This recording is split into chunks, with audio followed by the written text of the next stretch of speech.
All right, here is our practice video for chorus from Judas Maccabaeus by George Frederick Handel. I'm including a link to a Listeners Club post below this video, which will give you a little bit of background on this piece, so you can check that out.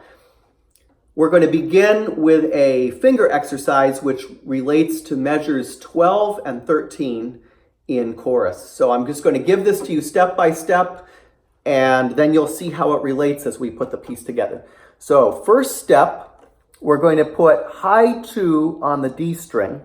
We'll put the bow in the middle and we'll play our tucka tucka tucka rhythm.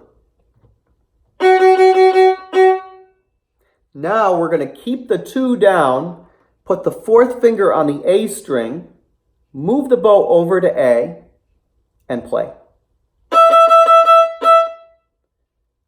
Now we lift 2nd finger, and we're going to very carefully set that high 3 right next to the 4, so it's touching the 4. Once it's there, we'll lift 4 and we'll have a very, very well in tune D sharp. And finally, we move over to the open E string, lift the 3, and play. So if you practice that exercise and just repeat that many times, and you're very careful with your finger setting and the order of everything as far as finger setting and then bow, you'll have those 2 measures will be very seamless. And of course, the very important thing is that we use 4 as a guide for that high 3.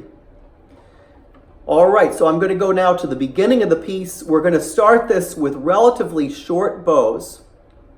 And I want you to just pay attention, of course, to the bowing and also to the rhythm to make sure we really count out all the beats. So here we go. We're going to set 1 on the A string and 3 on the A string, and the bow will start down bow. So we'll have our first 2 notes prepared. So 1 and 3.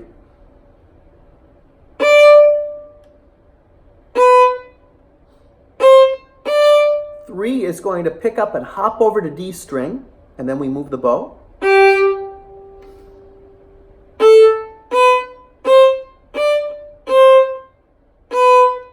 1, 2, 3, circle.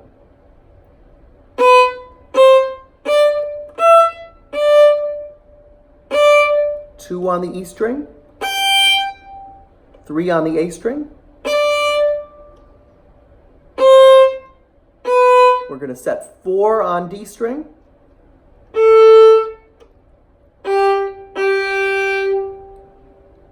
Now we move into the middle part of the piece.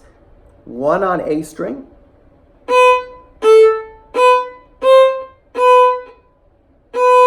We'll use 4 here on D string.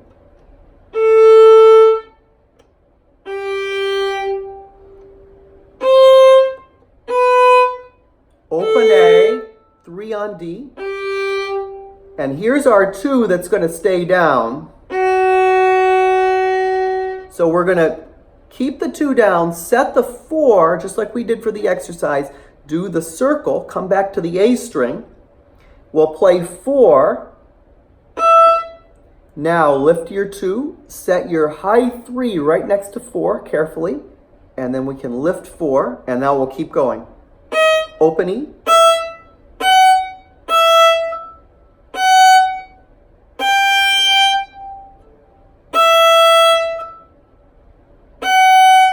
Four on A. 4, 3, 2, 3, 3. And now we circle again, and the last 2 measures are exactly like, or the last 2 lines are exactly like the first 2 lines.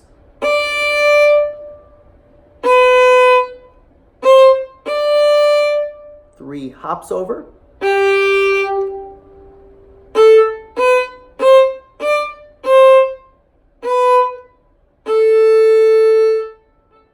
Circle.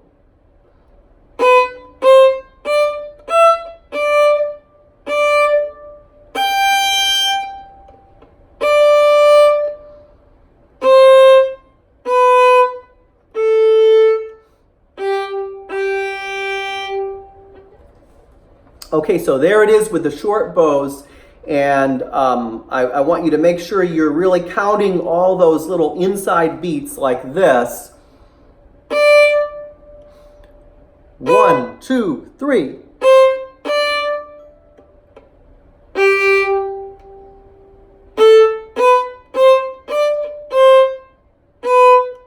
One, two, three, circle.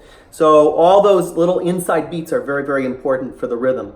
And of course, in the second measure, very important as we start to lengthen the bows, that the bow is used to stopping here, that the 3 is used to preparing by hopping over, and then the bow moves over.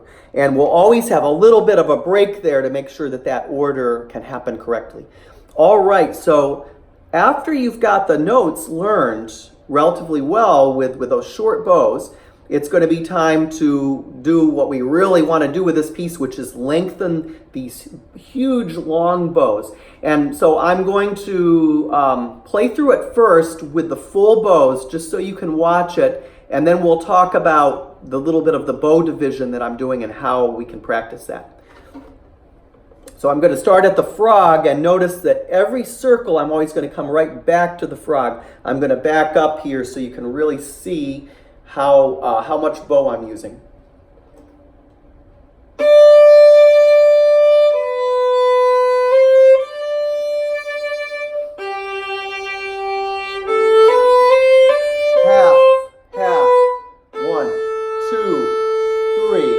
Circle. Now notice how right there I only went to the middle of the bow. So I'm slowing the bow down there to do that circle. We don't want to go up here and then have to circle all the way back. Notice also how I'm really feeling the inside beats so that I know the speed that I need to go to get this full bow. 1, 2, 3, 4.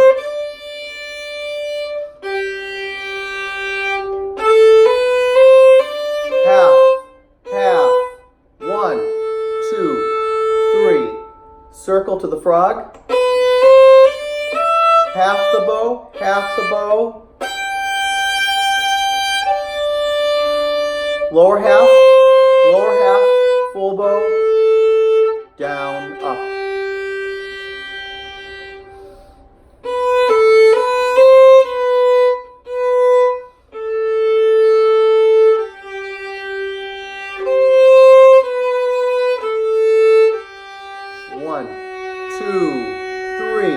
Circle.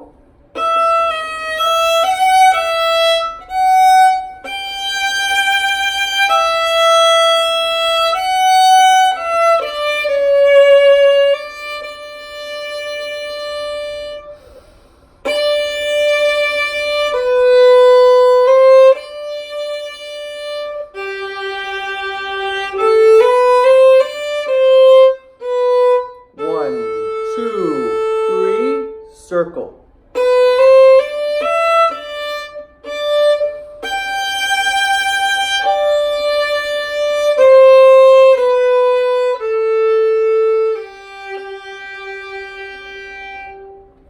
All right, so all of that bow division that we just did with those full bows, of course, we're using upper arm and elbow. The elbow is really pushing you always back to the frog. And all of our early book 1 pieces, like Long, Long Ago, Twinkle Theme, all of those long bow pieces are very important to keep practicing so that you can develop this sense of pushing always back to the frog from the elbow, pushing and pulling the bow. And of course, keeping this wrist and fingers really loose as we come up, just like a yo-yo here, just like you're doing a yo-yo with your wrist. So let's talk just a little bit about the bow division. Let's practice this first on an open A. And you notice how we were really thinking about dividing the bow. We were doing halves and quarters. And I'm going to show you that right now. First, we're going to just start on the A string at the frog. And we're going to make sure the bow, we have a lot of glue connecting the bow to the string.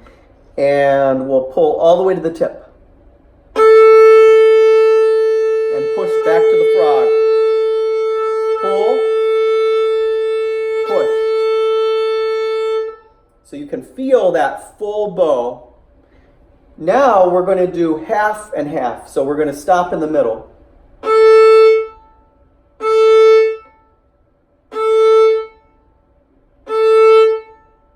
And notice I'm trying to make both of those halves the same length and the same type of sound, so the same amount of sound. Now we'll do threes. See if you can divide the bow into 3 equal parts.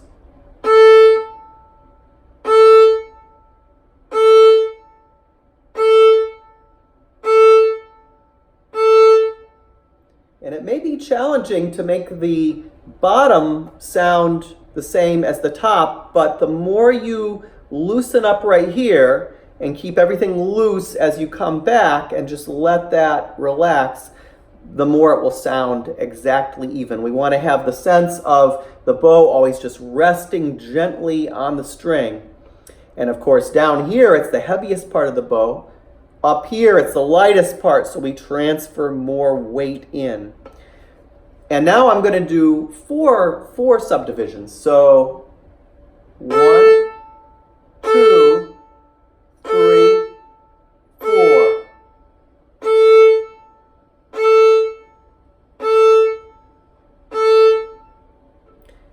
And of course, it's also a good idea after we do full bows, 2 subdivisions, 3 subdivisions, and 4 subdivisions to do our 64 exercise, the one that we do often in the group class.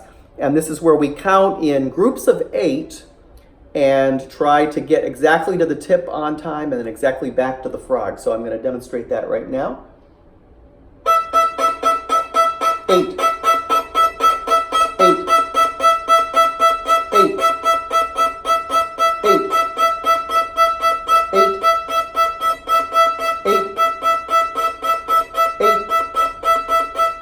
8. And now we do it up bow the same way. And you get the idea. Okay, so I want to do one more thing with the full bow now.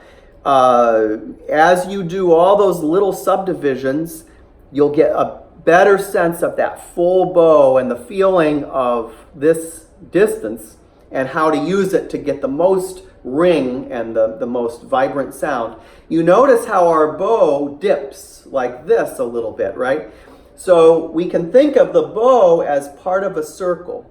So if we do a big circle, and of course you're thinking about the elbow and the middle of your hand and the bow all moving together here, we can put the bow right down at the frog, and let's imagine that circle as we do this bow. We're going to be bowing following the arc of the bow, and then we'll come off and do a big circle. So here we go.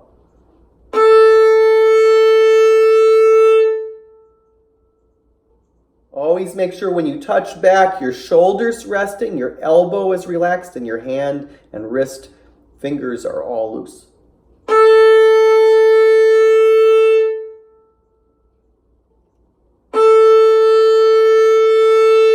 We can do that also on the E string.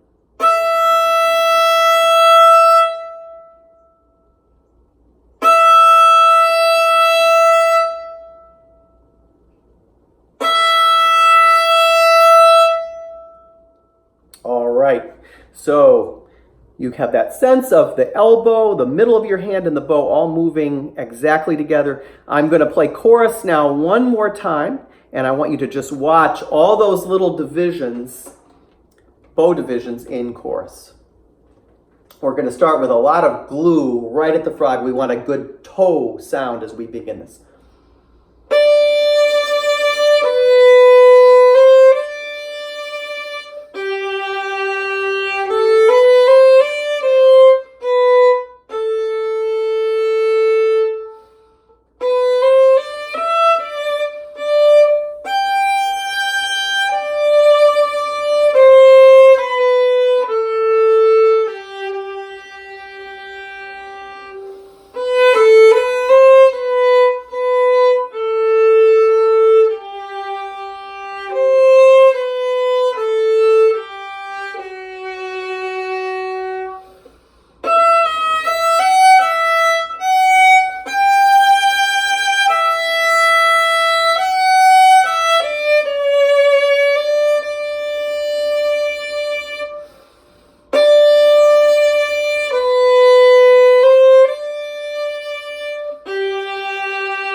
good luck and happy practicing.